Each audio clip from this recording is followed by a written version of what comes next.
Hello વિદ્યાર્થી મિત્રો, નમસ્કાર. ધોરણ 12 અર્થશાસ્ત્ર, કોમર્સ અને આર્ટ્સ બંને પ્રવાહ માટે ઉપયોગી. વિદ્યાર્થી મિત્રો, ગયા લેક્ચરમાં આપણે પ્રકરણ નંબર 4 પૂર્ણ કર્યું. હવે આપણે નવા પ્રકરણ તરફ આગળ વધીએ. તો આપણું નવું પ્રકરણ છે ગરીબી. પ્રકરણ નંબર 5 ગરીબી. ગરીબી શબ્દ આપણે ઘણી જગ્યાએ સાંભળેલો છે. પેપરમાં, સમાચારોમાં, મોટા હોર્ડિંગ્સમાં વગેરે શબ્દ. એ ભારતીય અર્થતંત્રમાં ગરીબી એક અગત્યનો વિષય છે. કારણ કે આપણા દેશની આઝાદી બાદ 1947 પછી આપણો દેશ આઝાદ થયો, જેને આજે લગભગ 7 દાયકાઓ પૂર્ણ થયા. તેમ છતાં ભારતમાં ગરીબી ઉત્તરોત્તર એનું પ્રમાણ વધતું જાય છે. ગરીબીના સ્તરને નીચું લાવવા માટે સરકારે અનેકવિધ પ્રયત્નો કર્યા. તેમ છતાં ગરીબીના પ્રશ્નને ડામવામાં, એને દૂર કરવામાં આપણને પૂરતી સફળતા પ્રાપ્ત થઈ નથી. એટલે ગરીબી એક એવો પેચીદો પ્રશ્ન છે. જેમ જેમ સમય આગળ વધતો ગયો તેમ ગરીબીમાં નવા નવા પ્રકારના ખ્યાલો વિસ્તાર પામતા ગયા, અને તેના કારણે ભારતીય અર્થતંત્રમાં બીજા એની સાથે સંકળાયેલા નવા પ્રશ્નો, જેમ કે બેરોજગારી, વસ્તીનું કદ વધ્યું, આવી અનેક પ્રકારની સમસ્યાઓ અર્થતંત્રમાં તૈયાર થઈ છે. એની પાછળનું કોઈ મૂળ કારણ હોય તો એ છે આ ગરીબી. તો ભારતમાં ગરીબી શું છે, ગરીબીનું પ્રવાહ સ્વરૂપ કેવું છે, એ આપણે આ પ્રકરણમાં ગરીબી વિશેનો સંપૂર્ણ પરિચય મેળવીશું. વિદ્યાર્થી મિત્રો, આપણે ગરીબીની શરૂઆત કરીએ, એટલે ગરીબીના પ્રકરણની શરૂઆત કરીએ તો એમાં સૌથી પહેલો આપણે પરિચય લઈશું. ગરીબીનો અર્થ અને ગરીબીના આવક અભિગમનો ખ્યાલ સૌથી પહેલા આપણે એનો અભ્યાસ કરીશું. વિદ્યાર્થી મિત્રો, આ ખ્યાલ 3 ગુણમાં ઘણીવાર પૂછી શકે છે. ગરીબીના આધુનિક અર્થ એટલે કે બિન આવક ગરીબીનો ખ્યાલ એ ઘણી વખત 3 ગુણના પ્રશ્નોમાં આવો પ્રશ્ન પૂછી શકે છે. એટલે આને ખાસ ધ્યાનથી વાંચજો અને અહીં પણ ધ્યાન આપજો. જોઈએ સૌથી પહેલી વસ્તુ, ગરીબી કહેવાય કોને? તો વિદ્યાર્થી મિત્રો, જ્યારે સમાજનો મોટો વર્ગ પાયાની લઘુત્તમ જરૂરિયાત એટલે કે પોતાનું જીવન ટકાવી રાખવા માટે જે ઓછામાં ઓછી જેની જરૂર પડે એ લઘુત્તમ જરૂરિયાતોને સંતોષી શકતો નથી, તે પરિસ્થિતિને ગરીબી કહેવાય. જે વ્યક્તિ પોતાની પાયાની લઘુત્તમ જરૂરિયાતો પણ સંતોષી શકતો નથી એ વ્યક્તિ ગરીબ છે. જો સમાજનો આ મોટો વર્ગ ન્યૂનતમ જીવન ધોરણથી પણ નીચું જીવન ધોરણ, સમાજનો મોટો વર્ગ આ ન્યૂનતમ જીવન ધોરણથી પણ નીચું જીવન ધોરણ ધરાવતો હોય ત્યારે સમાજમાં વ્યાપક ગરીબી છે એમ કહેવાય. એટલે કે ત્યારે સમાજમાં ખૂબ મોટા પ્રમાણમાં ગરીબી છે એવું આપણે કહી શકીએ. વિદ્યાર્થી મિત્રો, વિશ્વમાં મોટા ભાગના દેશોમાં ગરીબીનું અર્થઘટન કરવાના પ્રયાસો થયા છે. વિશ્વમાં મોટા ભાગના દેશોમાં, દુનિયાના દરેક દેશોમાં ગરીબીનું અર્થઘટન થયું છે.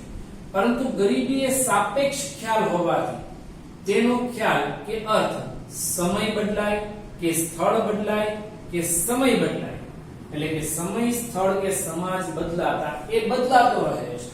ઉદાહરણ તરીકે ભારતમાં ગરીબ વ્યક્તિ કોને કહેવાય? તો જે લઘુત્તમ જરૂરિયાતોને સંતોષી શકતો નથી એ વ્યક્તિ ગરીબ કહેવાય. જ્યારે અમેરિકામાં આ વ્યાખ્યા અલગ છે. જે વ્યક્તિ રોજિંદા આટલી આવક કરતા ઓછી આવક ધરાવતો હોય, આટલા ડોલર કરતા ઓછી આવક મેળવતો હોય, એ ગરીબ છે. હવે ત્યાંનો ગરીબ અહીંનો મધ્યમ વર્ગનો વ્યક્તિ હોઈ શકે, કેમ કે ત્યાંની આવક એટલી છે કે અહીંના મધ્યમ વર્ગના વ્યક્તિની આવક જેટલી ત્યાં ગરીબીની આવક છે. એટલે ગરીબ વ્યક્તિની આવક છે. તો ત્યાં દેશ બદલાય છે, પ્રદેશ બદલાય છે, સમય બદલાય, સ્થળ બદલાય અને સમાજ બદલાય એટલે ગરીબીનો ખ્યાલ બદલાય છે. કારણ કે ગરીબી એ સાપેક્ષ ખ્યાલ છે. કેવો ખ્યાલ છે? સાપેક્ષ. વિકસિત અને વિકાસશીલ દેશોમાં ગરીબીને નક્કી કરતા ધોરણોમાં તફાવત જોવા મળે છે. તેથી ગરીબીના અર્થઘટનોને બે વિભાગમાં આપણે વહેંચી શકીએ છીએ. જુદા જુદા દેશોમાં ગરીબીનો ખ્યાલ સમજવા અર્થઘટન કરીએ તો દરેક દેશોમાં ગરીબીનો અલગ અલગ ખ્યાલ જોવા મળે છે. એટલે આપણે ગરીબીને સમજવી હોય તો અહીંયા આપણી સામે બે પ્રકારના ગરીબીના ખ્યાલ મૂકેલા છે. એક આવક ગરીબી અને એક બિન આવક ગરીબી. જેને પેલું ગરીબીનો પરંપરાગત અર્થ કહેવાય એને આવક ગરીબી, એટલે કે જેનું સ્તર આવકના માધ્યમથી માપવામાં આવે અને એમાં જેની આવક ખૂબ નીચી હોય એ ગરીબ છે, એને આવક ગરીબી કહેવાય. એ આપણો જૂનો ખ્યાલ છે, એ પરંપરાગત ખ્યાલ છે. પરંતુ હજી એના સાથે નવો ખ્યાલ જેને આધુનિક અર્થ કીધો કે બિન આવક ગરીબી. વ્યક્તિની આવક સિવાયની બીજી ઘણી બધી બાબતોમાં એની તુલના કરવામાં આવે અને બધી જ સેવાઓ કે સુવિધાઓ એને મળે છે તો એ ગરીબ નથી, અને આવી સુવિધાઓ એને નથી મળતી તો એ ગરીબ છે. એટલે કે આવક ગરીબીમાં માત્ર આવકને ધ્યાનમાં લેવાય છે, જ્યારે બિન આવક ગરીબીમાં આવક ઉપરાંત બીજી અન્ય સુવિધાઓ કે સવલતોનો પણ તેમાં સમાવેશ કરેલો છે. એટલે આપણે અહીં ગરીબીનો આવક અભિગમનો અભ્યાસ કરીએ અને એની સાથે બિન આવક ગરીબીને સમજતા જઈશું. ગરીબીના આવક અભિગમ મુજબ જીવન જરૂરી વસ્તુઓ અને સેવાઓ ને ખરીદવા માટે નક્કી કરવામાં આવેલ આવક કે ખર્ચની લઘુત્તમ સપાટી એટલે કે ગરીબી રેખા. દાખલા તરીકે કોઈ વ્યક્તિ છે એને પોતાનું જીવન જરૂરી ચીજ વસ્તુ કે સેવાઓ ખરીદવા માટે સરકારે નક્કી કર્યું કે એને મહિનાના 500 રૂપિયા એ કમાતો હોય તો એ ગરીબ નથી, પણ 500 રૂપિયા કરતા ઓછી કમાણી કરતો હોય તો એ ગરીબ છે. કારણ કે 500 રૂપિયામાં એ પોતાની જીવન જરૂરી ચીજ વસ્તુઓ અને સેવાઓને ખરીદી શકે છે, પણ 500 રૂપિયા કરતા ઓછી આવક હશે તો એ પોતાની જીવન જરૂરી વસ્તુઓને ખરીદી શકતો નથી, એટલે એને ગરીબ કહેવાશે. આ આવક અભિગમ મુજબ ખર્ચની લઘુત્તમ સપાટી એટલે એને ગરીબી રેખા આપી છે. વ્યક્તિ ઓછામાં ઓછું ક્યાં સુધીનો ખર્ચ કરી શકે એમ છે તો એ લઘુત્તમ સપાટી છે, તેને આપણે ગરીબી રેખા કહી શકીએ. આ માત્ર ઉદાહરણ તરીકે છે, 500 રૂપિયા ગરીબીની રેખાનો આંકડો નથી. બીજું કે આ અર્થઘટન મુજબ એટલે કે ઉપરના ખ્યાલ મુજબ જે ખર્ચની લઘુત્તમ સપાટી એ ગરીબી રેખા કહેવાય, એ મુજબ ગરીબી એક અભાવની સ્થિતિ છે. શેની સ્થિતિ છે? અભાવ. ભારતમાં ગરીબી રેખા માટે જરૂરી ન્યૂનતમ કેલરી પ્રાપ્ત કરવા જરૂરી ખોરાક પાછળ થતા લઘુત્તમ વપરાશી ખર્ચને ધ્યાનમાં લેવાય છે. એટલે આપણે પણ એ બાબત ઉપર ધ્યાન રાખીએ છીએ કે ભારતની અંદર ગરીબી રેખા માટે જરૂરી ન્યૂનતમ કેલરી પ્રાપ્ત કરવા જરૂરી ખોરાક પાછળ થતા ઓછામાં ઓછા ખર્ચ આપણે ધ્યાનમાં લઈએ છીએ. આપણે ભારતની અંદર ગ્રામીણ વિસ્તારમાં 2400 કેલરી ખોરાક રોજિંદા અને શહેરી વિસ્તારમાં 2100 કેલરી ખોરાક રોજિંદા. જો વ્યક્તિએ રોજની 2400 કેલરી ખોરાક મેળવવો હોય ગામડામાં તો એને કેટલા રૂપિયા ચૂકવવા ખર્ચ કરવો પડશે, અને શહેરી વિસ્તારમાં 2100 કેલરી ખોરાક મેળવવો હોય તો પણ એને કેટલા રૂપિયા ખર્ચવા પડશે. એ જે ખર્ચ કરવાની ક્ષમતા નક્કી થશે એ ખર્ચ પણ જે વ્યક્તિ ન કરી શકે એને ભારતમાં ગરીબ કહેવાય છે. કેલરીના આધારે એનો ન્યૂનતમ ખર્ચ કરવાની મર્યાદા નક્કી કરી છે, અને એ કરતા પણ એ ઓછો ખર્ચ કરી શકતો હોય તો તે વ્યક્તિને ભારતમાં ગરીબ કહે છે. પરંતુ આ પદ્ધતિથી નક્કી થતી ગરીબી રેખાની મર્યાદા એ છે કે તે ફક્ત અપૂરતા ખોરાકની કે ભૂખમરાની સ્થિતિ દર્શાવે છે. વાત સાચી છે કે આવકની દ્રષ્ટિએ કેલરીનું પ્રમાણ માપીએ તો માત્ર એ ભૂખમરાની સ્થિતિ દર્શાવે છે, એ અપૂરતા ખોરાકની કે ભૂખમરાની સ્થિતિ દર્શાવે છે. સાથે ખોરાકની સાથે બીજી કઈ સુવિધા મળે છે, કઈ સુવિધા નથી મળતી એનો અહીંયા કોઈ ઉલ્લેખ કરેલો નથી. એટલે આ ખ્યાલ ઓછો પ્રચલિત છે. એટલે કે આવક ગરીબીના ખ્યાલને સ્થાને વર્તમાન સમયમાં બિન આવક ગરીબીનો ખ્યાલ વધારે ઉપયોગી બન્યો છે. કેમ કે બિન આવક ગરીબીમાં આવક તો છે જ, સાથે સાથે બીજી અન્ય સેવાઓને પણ સમાવિષ્ટ કરવામાં આવે છે. જોઈએ તો ગરીબી એ ફક્ત ભૂખમરાની સ્થિતિ નથી. ગરીબીમાં ભૂખમરા સાથે બીજી ઘણી બધી બાબતો ઇન્ક્લુડ હોય છે. તો અહીંયા એને ધ્યાનમાં લેવી પડશે. એટલે લઘુત્તમ સરેરાશ જીવન ધોરણના ખ્યાલની વાત કરીએ તો એમાં ખોરાક ઉપરાંત અન્ય બાબતો જેમ કે કપડા, રહેઠાણ, શિક્ષણ, આરોગ્ય, સ્વચ્છતા, પીવાનું પાણી વગેરે આવી પાયાની સગવડોનો સમાવેશ એમાં થાય છે. શેમાં? તો કે બિન આવક ગરીબીમાં.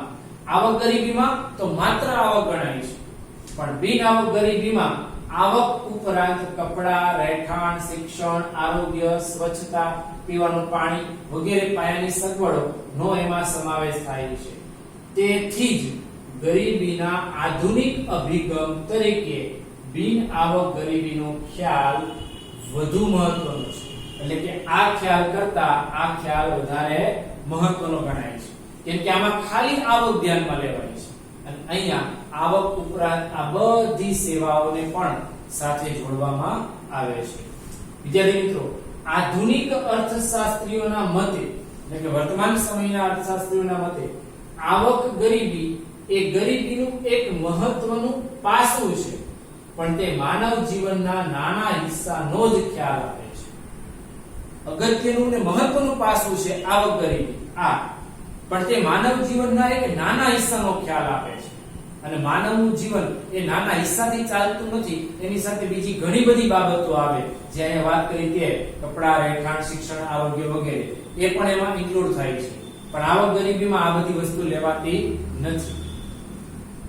આ સંદર્ભમાં ગરીબીનો પૂરો ખ્યાલ મેળવવા ફક્ત આવકના સંદર્ભમાં જ વંચિતતાનો વિચાર ન કરતા એ ઉપરાંત માનવ જીવનના વિકાસ માટે જરૂરી બાબતો જેવી કે જ્ઞાન, લાંબુ અને સ્વસ્થ જીવન, સારું જીવન ધોરણ, વ્યક્તિની સ્વતંત્રતા, તકોની ઉપલબ્ધતા અને પસંદગીઓ તથા સ્વાભિમાન સાથે એ ગૌરવપૂર્ણ જીવનનો પણ વિચાર થવો જોઈએ. ફરીવાર આ સંદર્ભમાં એટલે કે જે આવક ગરીબી એ માનવ જીવનનો એક નાનો હિસ્સો છે, તો એના દ્વારા એ ઉપરાંત માનવ જીવનમાં ઘણી બધી બાબતો આવે છે.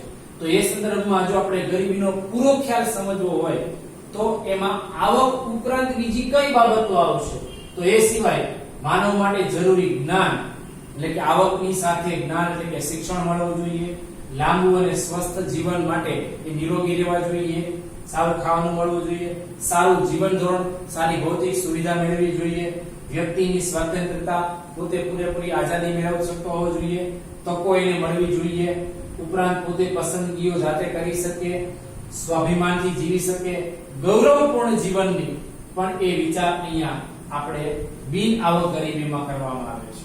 એટલે કે આવક ગરીબી કરતા બિન આવક ગરીબીમાં બીજી ઘણી બધી બાબતો માનવ જીવન સાથે સંકળાયેલી છે તેને એમાં ઉમેરવામાં આવે છે. એટલે કે આવક ગરીબી કરતા બિન આવક ગરીબીનો ખ્યાલ વધારે ઉપયોગી અને પ્રચલિત છે. સંયુક્ત રાષ્ટ્ર વિકાસ કાર્યક્રમ એટલે કે UNDP United Nation Development Programme માં માનવ વિકાસ અહેવાલ, માનવ વિકાસ આંક એટલે કે હ્યુમન ડેવલપમેન્ટ ઇન્ડેક્સ અને માનવ ગરીબી આંક હ્યુમન પોવર્ટી ઇન્ડેક્સ ની ગણતરીમાં મુખ્ય ત્રણ બાબતો ધ્યાનમાં લીધી.